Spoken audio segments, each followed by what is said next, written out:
Yo, you're listening to Everyday Superpower, the place where you can learn about body language, non-verbal communication, and everything in between.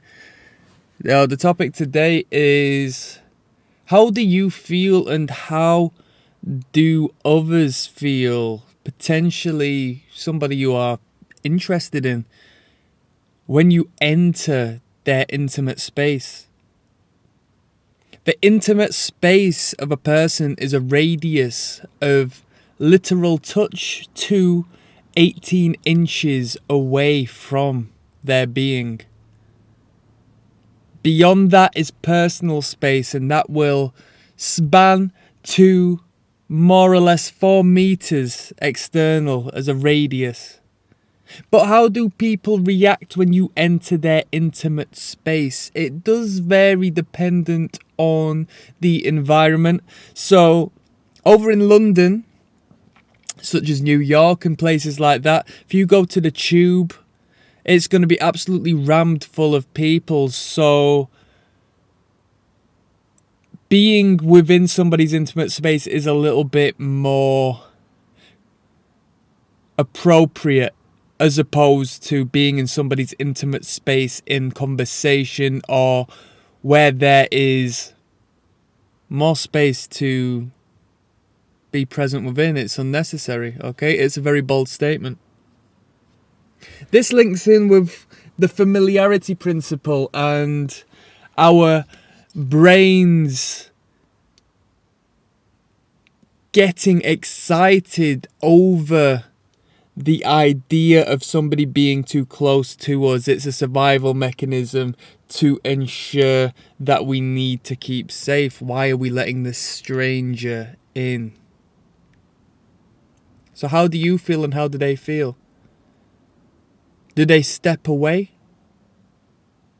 Do they lean away or lean in? Now, let's say you are hugging someone as a greeting. Once the hug has stopped, where do they take their feet? Do they step inwards into your intimate space? Do they stay present in comfort? Or do they take a step backwards in security and alertness, in reflection of how they subconsciously and or consciously feel towards you? Yeah? We have all had people get too close to us. And we have felt triggered and uncomfortable and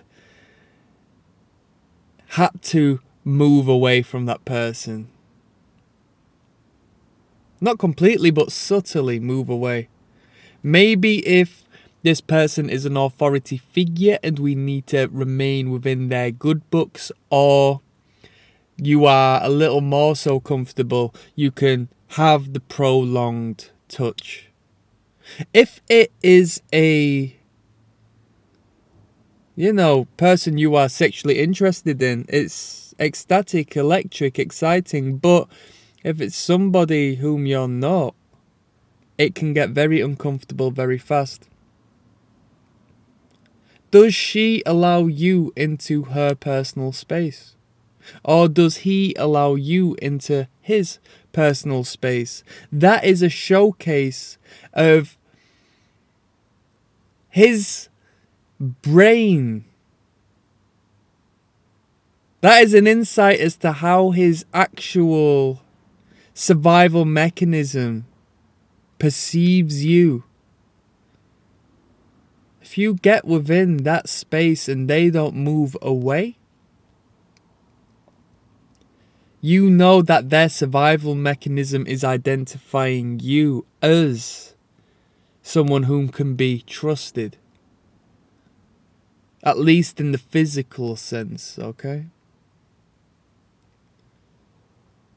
So that was my question for today,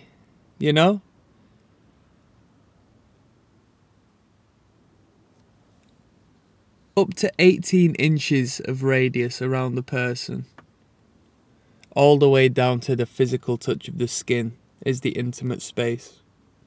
Restricted for those who are close to us, emotionally and obviously physically. We reserve that space for the people who deserve to be there and who make us feel good.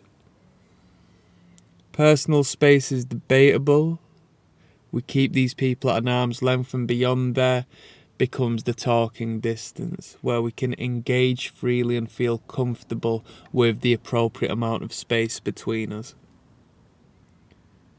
Click subscribe. I'm going to sign out. Peace.